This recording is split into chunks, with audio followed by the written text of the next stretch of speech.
Hello, everyone. Welcome to episode 46 of Your Take, My Take by John and Jacob. I'm John. I'm Jacob. And today we want to continue our fantasy football rankings and help you guys along with your draft. Today we're going to be talking about our top 5 favorite wide receivers, or who we think will be a top 5 receiver. And also we'll be talking about some potential busts and some potential sleepers. But as we always do, we're going to start off with a coin flip. Jacob, you call it in the air. That's... Oh my goodness! Yes, sir. You won again. Okay, You who do you go. want to go first? All right, I'm gonna start off with some of my potential bust. So my potential bust, and I think they're both good receivers. The problem is I just don't know how well they're gonna do, and I think people are gonna draft them high because of who they are. And so the very first person I have is Deebo Samuels of the 49ers. Ooh. I think I love him. He saved my season last year, but I just don't think Trey Lance has the ability to do what Jimmy G did for him. And also, he's got a lot of weapons. I think they're going to try to utilize Brandon Ayuk a little bit more, and also, of course, they have George Kittle. The other one I have is DK Metcalf because the quarterback situation in Seattle is terrible. I think they're going to try to run the ball because how bad their offense is. And so basically, I think DK and Deebo, they're good players. I just think they're not going to be utilized as much as they should be. Mm-hmm. Yeah, all my bust wide receivers have a common theme of they all went to a really bad or a worse situation that they got a different quarterback, and we don't know if they're going to do well, but just as we know the quarterback and they're worse. So the two I have are Tyreek Hill and AJ Brown. Ooh. Both quarterbacks are not proven throwers, and they both need to get the ball to thrive. AJ Brown with Jalen Hurts. Jalen Hurts is not known as a great passing QB. He's more of a runner, and we don't know about Tua. He was probably the worst quarterback last year, and we'll see what he does with all this talent around him now. But just as how high they're going, I'm not gonna risk what they're gonna do with the new quarterback. You know, it might not even be the skill, it might be the chemistry, but just for how high they're going right now, I'm going to stay away from all of those kind of people. Should we go the sleeper now? Yeah, who's your sleeper picks? I have Jerry Jeudy and Terry McLaurin. Whoa, you actually picked a Bronco to be like Yes. a potential... Just wow. like how in the bust, the wide receivers went from good quarterbacks to bad, and my sleepers, they went from bad to good. And Jerry Jeudy went from Drew Lock to Russell Wilson, who was a really good passer. Jerry Jeudy last year had averaged 2.7 yards of separation on every route. He is the best college wide receiver I've ever seen. It's him and then Jamar Chase. Just personally, the ones I've watched.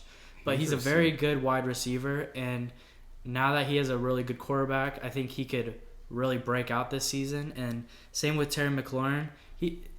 Carson Wentz, isn't it Carson Wentz? He's not a great quarterback, but if you look at every single quarterback Terry McLaurin's played for, he's put up really good numbers for how bad they are because they're all out of the league. He's the only player on their offense, so they're going to like double and triple team him. It doesn't matter. They've been doing it since he was a rookie. I just don't think he'll put up big numbers. Yeah. It's your thoughts. All right. Well, my sleeper picks, I think he's going to get actually drafted pretty high. I don't know. I've been getting mixed reviews on him as Juju Schuster of the Chiefs. Yeah. I think he is going to take over the number one receiver spot. He has no one else. Of course, they still have Travis Kelce, but they also need a receiver, and I think that's where Juju comes in. Also, my other pick is my Lions pick, St. Brown. I think he's going to put up some big numbers. I think he's shown the ability to be at least a possession receiver and have opportunities to run after the catch. Jared Goff likes him, trusts him, and so I think he's going to be an opportunity to put up big numbers. In the last half of the season, he was in the tops in targets and the usage rate of how many, like the percentage of the ball being thrown to him. So I have very high hopes for him. I think he is gonna split some more because we have a better receiving crew than we did last year. But I think he's gonna have a big year this year too. All right, so I'm gonna go number 5. I have it split at my number 5. My number 5 is Devontae Adams and Stephon Diggs. The reason why I have both of them is at 5 is I just don't know how good Derek Carr is. Derek Carr is okay. And Josh Allen, he has weapons. Stephon Diggs is a boom or bust kind of player. So I think both of them can put up huge numbers, but also I've seen weeks where they don't do anything. And so out of the two, Devontae's probably more consistent, but Diggs has probably more potential in the big play yardage. I have Devontae Adams at number 5. He's a very good wide receiver, but probably for the most part, he gets 20 targets a game. He's very talented, but we don't know what's going to happen with Derek Carr. He's not going to get 20 targets a game now. Well, Derek Carr and Devontae Adams did play in college together, so the chemistry might be there. I just think he's too talented to be left off this list. He's more talented than other people I have below him, but just from the QB situation, I had to put him at number 5. I'm kind of curious to see how Devontae Adams does without Aaron Rodgers. Did Aaron Rodgers make Devontae Adams, or did Devontae make Aaron Rodgers? I don't know. All right, who's your number 4? Number 4, I put Stephon Diggs. He's probably on top. He is on a top 3 offense. He's the best wide receiver on that team. He's gonna get the ball a lot. They're not a top 3 passing team though. Overall offense, they score a lot. Yeah. Well, projected for next year. Okay. He's going to get a lot of targets and a lot of throws towards him because he's a very talented wide receiver, and he has a really good quarterback throwing him the ball. He's just kind of he's inconsistent too much for me to draft him where he's going, but I still think that he's a very good wide receiver. I also think Stephon Diggs is really good, as you've seen. But I think he's kind of a mental case. That's my personal opinion. Number 4, for my number 4, I have Justin Jefferson of the Minnesota Vikings. That is a lot crazy. of people have him higher. A lot of people might have him at number 1, but I can justify it. I think if the Vikings are going to be successful, they're going to run the ball. And they have other weapons besides Justin Jefferson. They have Adam Thielen, and they're going to get involved. Cook is going to get involved in a lot of things. Kirk Cousins is known not to zero in, and he goes around. Personally, in my thing, when I've seen them play, when Kirk Cousins gets in trouble, he looks for Adam Thielen. He relies more on Adam Thielen to bail him out instead of Justin Jefferson. Justin Jefferson gets more calls his way, but that doesn't mean that Kirk Cousins trusts him more. And so my personal opinion is I think if Adam Thielen stays healthy, it's gonna be a split. No way. And so I put Justin Jefferson number 4. All right. So number 3, this is where he's not going to be happy. Number 3, I have CeeDee Lamb for the Dallas Cowboys. The reason why I have CeeDee Lamb is because I think their offense is very good. We saw it last year, and this year he doesn't have to worry about Cooper trying to get some of his. Cooper plays 4 games a year though. It doesn't matter. He is definitely the number 1, and he's gonna get the ball. If Dak stays healthy, and Dak does stay healthy, you're going to see huge numbers from CeeDee Lamb. He's not going to have a competition. The number 2 receiver is Michael Gallup. Gallup's all right, but he's not Amari Cooper. And so I think CeeDee Lamb is going to have a huge year because the Cowboys' offense is that good. And so CeeDee Lamb is my number 3.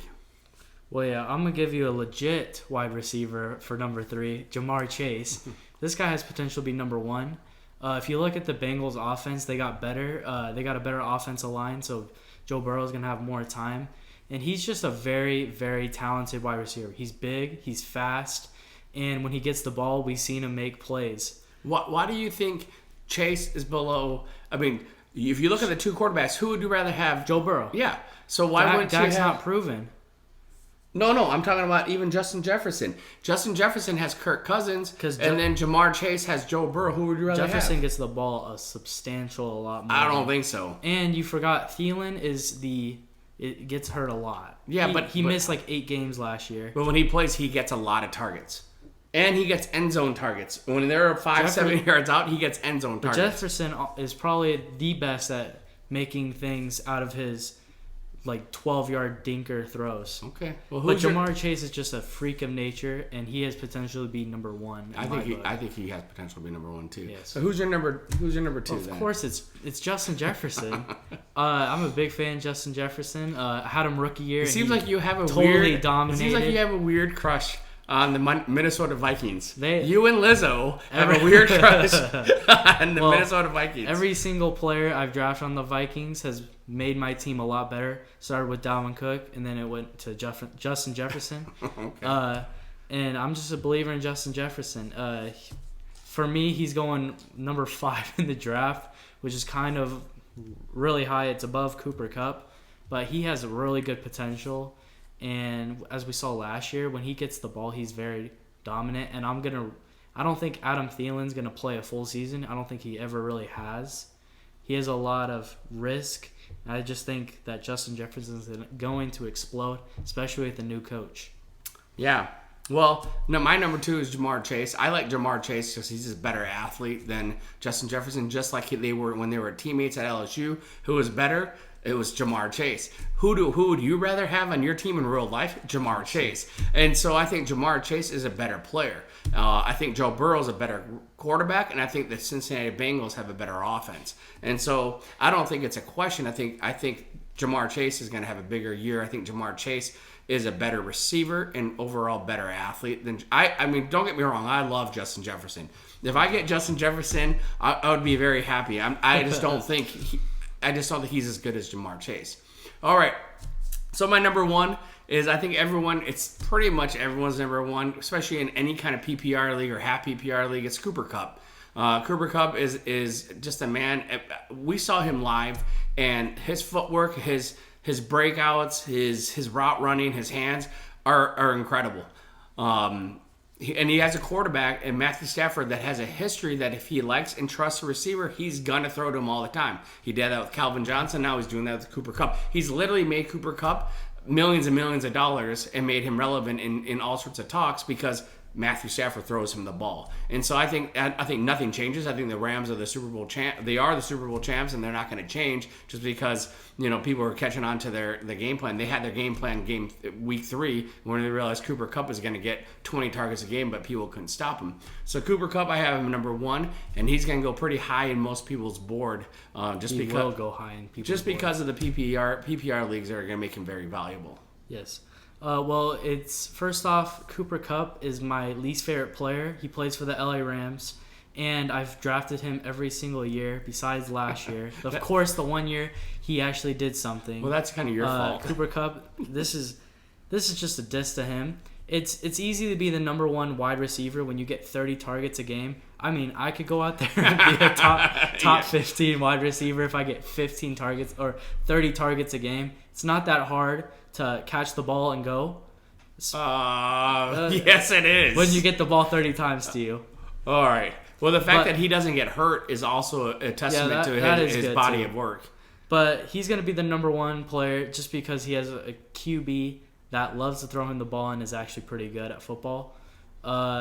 So, yeah, that's pretty much it about Cooper Kupp. The wide receiver position, though, in general, we can talk about this later, is very important. You're going to have to get 2 or 3 and possibly 4 could start. And so it's important to grab one of these top guys. If not, then you got to start making do that you hope that one of your backs pan out. And also one of these guys that are sleepers, deep sleepers, really pans out like Debo did for me last year. And so, that's going to be huge. On my team, but no, he was definitely not on your team. He was. Well, hey, we love fantasy football, as you probably can tell. We're really excited about it. Wide receiver position is very important. Second most behind running backs. And so I hope you guys use this and improve your team and also make some good picks. So I hope you can use this information. Again, I hope you enjoyed episode 46 of My Take by John and Jacob. I'm John. I'm Jacob. And we'll see you later.